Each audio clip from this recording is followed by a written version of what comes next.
Weight loss series day number 11 video ચાલુ કર્યા પહેલા બધા જ મિત્રોને મારા જય શ્રી રામ। આજે આપણે કરશું bicep and tricep workout. બાયસેપમાં zigzag બાર થી 5-5 કિલોની પ્લેટ નાખી છે, ફેલિયર રેપિટેશન મારવાના રહેશે 4 સેટ। હેમર કર્લ મારવાના છે, વન સાઈડ 15 રેપિટેશન 4 સેટ મારશું। પણ કઈ રીતના મારશું? ઉપર લાવીને હોલ્ડ કરવાનો છે, સ્લો નીચે, પાછું ઉપર લાવીને હોલ્ડ અને સ્લો નીચે।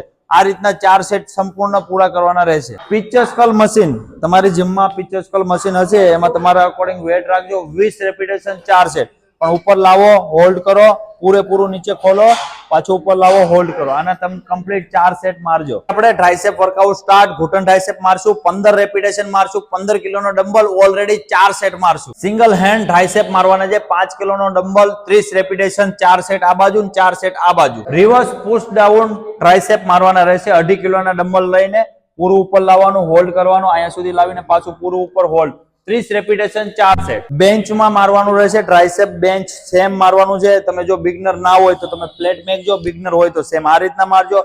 આમાં કોઈ રેપિટેશનની સીમા નથી, 50-60 રેપિટેશન લાગે, 4 સેટ ઇનફ છે। આજે એપ્સ નથી મારવાના, કાલે સંપૂર્ણ વિડીયો એપ્સ નો આવશે કે કઈ રીતના આપણે એપ્સ મારશું ને કેટલા મસલ આવે છે એપ્સમાં। હવે મળશું આના પછીના વિડીયોમાં, ત્યાં સુધી બધા જ મિત્રોને મારા જય શ્રી રામ।